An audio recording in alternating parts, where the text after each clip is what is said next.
TDP కేంద్ర కార్యాలయంలో సందడి నెలకొంది. కాసేపట్లో టీడీపీ అభ్యర్థులకు ఆ పార్టీ అధినేత చంద్రబాబు బీఫారాలు ఇవ్వనున్నారు. బీఫారాలతో పాటు ఎన్నికల ప్రచారానికి అవసరమైన ఖర్చుల కోసం చెక్లు కూడా ఇవ్వనున్నారు. అటు కొన్ని సెగ్మెంట్లలో అభ్యర్థిత్వాల మార్పుపై టీడీపీ తర్జన భర్జన పడుతున్న నేపథ్యంలో ఆయా స్థానాలను పెండింగ్లో పెట్టింది. మరోవైపు ఉండి, మరకసిర, పాడేరు అభ్యర్థులను చంద్రబాబు మార్చారు. ఉండి నుంచి రఘురామకృష్ణంరాజును ఎన్నికల బరిలోకి దింపారు.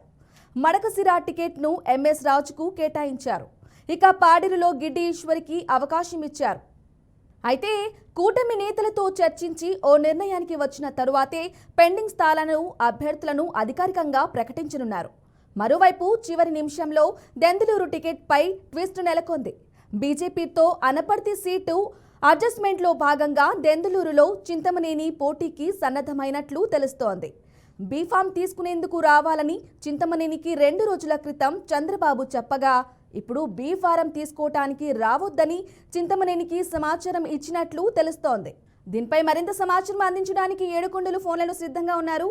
ఏడుకొండలు చెప్పండి. బ్రాహ్మణి ఈ రోజు టీడీపీ అధినేత నారా చంద్రబాబు నాయుడు తన నివాసమైనటువంటి ఉండవల్లిలో టీడీపీ శ్రేణులకు ఈ యొక్క పార్టీ తరఫున బీ ఫార్ములు ఇవ్వనున్నారు. ఈ నేపథ్యంలో ఇప్పటికే ఏదైతే ఎవరైతే సీట్లు ఖరారయ్యాయో వారంతా కూడా ఒక్కొక్కరుగా కూడా ఉండవల్లికి చేరుకుంటున్నారు. అయితే ఈ రోజు ఏదైతే గతం నుంచి కూడా కొన్ని చేర్పులు మార్పులు ఉంటాయనే దాని మీద కొంచెం గందరగోళం అయితే నెలకొంది. దానికి కూడా ఈ రోజు కొంతవరకు చెక్ పెట్టారు.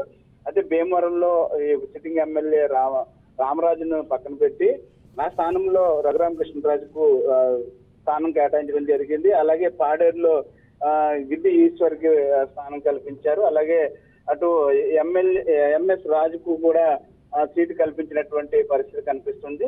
మరోవైపు గతం నుంచి కూడా టీడీపీలో ఎక్కువ వివాదాస్పరంగా ఉండేటువంటి దెందులూరు మాజీ ఎమ్మెల్యే చింతమనేని ప్రభాకర్ కు 2 రోజుల క్రితం తనకు సీట్ ఖరారైంది. బీఫామ్ తీసుకోవడానికి రావాలంటూ కూడా ప్రకటించారు. అయితే ఈ రోజు మాత్రం అనూహ్యంగా అతను బీఫామ్ తీసుకోవడానికి రావద్దంటూ కూడా చెప్పడంతో ఇప్పుడు చింతమనేని శిబిరంలో అయితే కొంచెం అలజడి నెలకొందని చెప్పుకోవచ్చు. ఆయన ఇప్పుడు ఆందోళనకు దిగేటువంటి పరిస్థితి కూడా కనిపిస్తున్నట్లుగా తెలుస్తుంది. అయితే ఈ రోజు 144 అసెంబ్లీ స్థానాలకు సంబంధించి అభ్యర్థులకు బీఫామ్ ఇవ్వడం, అలాగే అటు 17 అసెంబ్లీ పార్లమెంట్ స్థానాలకు కూడా బీఫారం ఇచ్చేటువంటి అవకాశం అయితే కనిపిస్తుంది. దీనికి సంబంధించి ఇప్పటికే రాష్ట్ర నలుమూల నుంచి కూడా ఈ బీఫామ్ తీసుకోవడానికి అభ్యర్థులు అయితే మాత్రం ఉండవెల్లికి క్యూ కట్టారు.